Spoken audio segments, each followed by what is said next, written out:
Perjalanan Shigo menuju kejayaan dunia.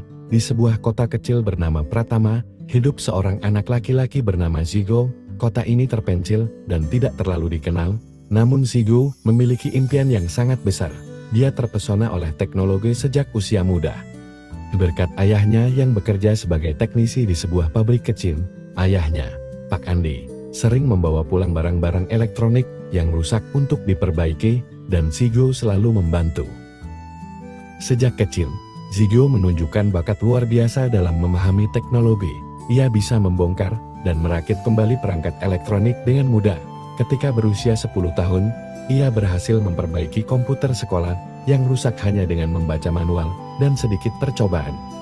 Bakatnya ini membuat guru-guru dan teman-temannya terkesan.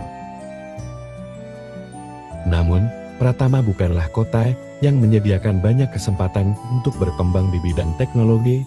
Shigo sering merasa terbatas oleh sumber daya dan pengetahuan yang tersedia di kota kecilnya, tapi ia tidak menyerah. Setiap hari setelah sekolah, Shigo akan menghabiskan waktu di perpustakaan. Membaca buku-buku tentang teknologi dan inovasi, internet menjadi jendela dunia baginya, tempat di mana ia belajar tentang perkembangan terbaru di dunia teknologi.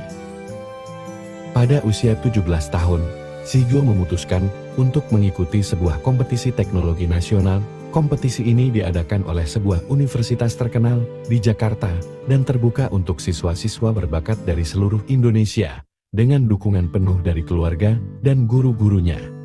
Shigo menciptakan sebuah prototipe alat yang dapat mengubah energi kinetik menjadi listrik dengan efisiensi tinggi. Prototipe ini didasarkan pada penelitian yang ia baca dan modifikasi sesuai dengan ide-idenya sendiri. Ketika tiba di Jakarta untuk kompetisi, Shigo merasa gugup namun bersemangat. Ini adalah pertama kalinya ia meninggalkan kotanya dan melihat dunia luar. Kompetisi tersebut diikuti oleh banyak peserta dari berbagai daerah dengan inovasi yang luar biasa. Namun, Shigo tidak gentar. Dengan percaya diri, ia mempresentasikan alatnya di depan juri yang terdiri dari para profesor dan ahli teknologi. Presentasi Shigo memukau para juri. Mereka terkesan dengan pemahaman mendalamnya tentang konsep yang kompleks dan kemampuan praktisnya dalam menciptakan prototipe yang bekerja dengan baik. Setelah penilaian yang ketat, Shigo diumumkan sebagai pemenang kompetisi. Kemenangan ini membawa banyak perubahan dalam hidupnya.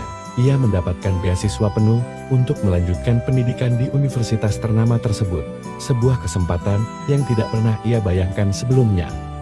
Selama kuliah, Shigo terus mengembangkan keterampilannya dan berinovasi di bidang teknologi. Ia terlibat dalam berbagai proyek penelitian dan seringkali mengajukan ide-ide yang revolusioner. Salah satu proyeknya yang paling terkenal adalah menciptakan sistem smart grid yang memungkinkan penggunaan energi terbarukan secara lebih efisien. Proyek ini mendapatkan perhatian dari banyak perusahaan teknologi besar dan pemerintah. Setelah lulus dengan predikat cum laude, Shigo ditawari pekerjaan di berbagai perusahaan teknologi internasional. Namun, ia memilih untuk tetap di Indonesia dan mendirikan perusahaan rintisan startup sendiri. Ia menamai perusahaannya Pratama Tech sebagai penghormatan kepada kota kelahirannya. Perusahaan ini berfokus pada pengembangan teknologi yang berkelanjutan dan ramah lingkungan. Pratama Tech berkembang pesat di bawah kepemimpinan Shigo.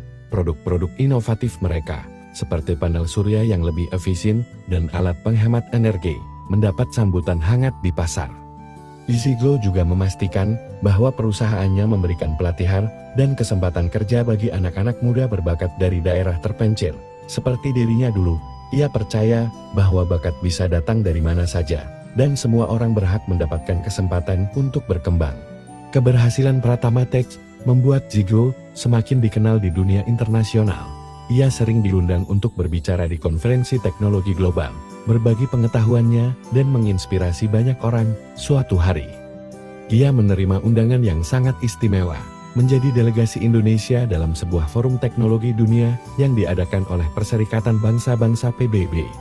Forum ini bertujuan untuk membahas inovasi teknologi dalam mengatasi tantangan global, seperti perubahan iklim dan ketimpangan sosial. Shigo menerima undangan tersebut dengan rasa bangga dan tanggung jawab besar. Ia menyadari bahwa ini adalah kesempatan untuk membawa perubahan nyata tidak hanya bagi negaranya, tetapi juga bagi dunia dalam forum tersebut. Lee Si-jo mempresentasikan visinya tentang masa depan yang berkelanjutan dengan teknologi. Ia mengusulkan beberapa proyek kolaboratif yang melibatkan negara-negara berkembang dan maju dengan tujuan untuk mempercepat adopsi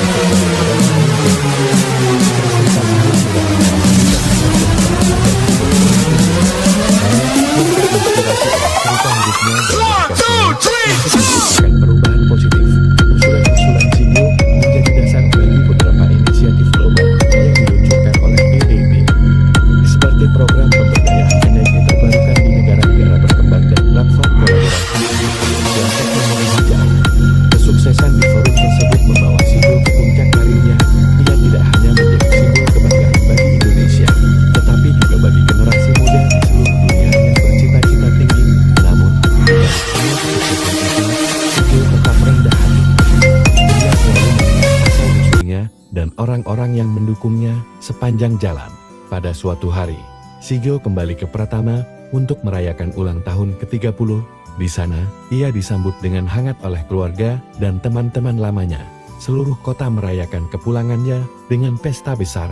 Dalam pidato singkatnya, Si-jo berkata, "Saya berdiri di sini hari ini bukan hanya karena usaha saya sendiri, tetapi karena dukungan dari kalian semua, keluarga, teman, dan guru-guru yang selalu percaya pada saya. Mari kita terus bekerja sama untuk menciptakan dunia yang lebih baik."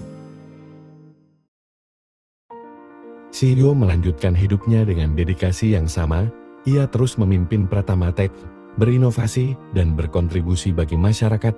Ia juga terlibat dalam berbagai proyek filantropi, mendirikan yayasan untuk membantu anak-anak kurang mampu mendapatkan pendidikan dan akses ke teknologi. Pada akhirnya, Si-jo tidak hanya menciptakan kejayaan dunia melalui inovasi teknologi, tetapi juga menjadi inspirasi bagi banyak orang untuk berani bermimpi dan bekerja keras mewujudkannya. Cerita hidupnya adalah bukti bahwa dengan tekad, kerja keras, dan sedikit keberuntungan, seseorang dari kota kecil pun bisa mencapai prestasi besar di panggung dunia.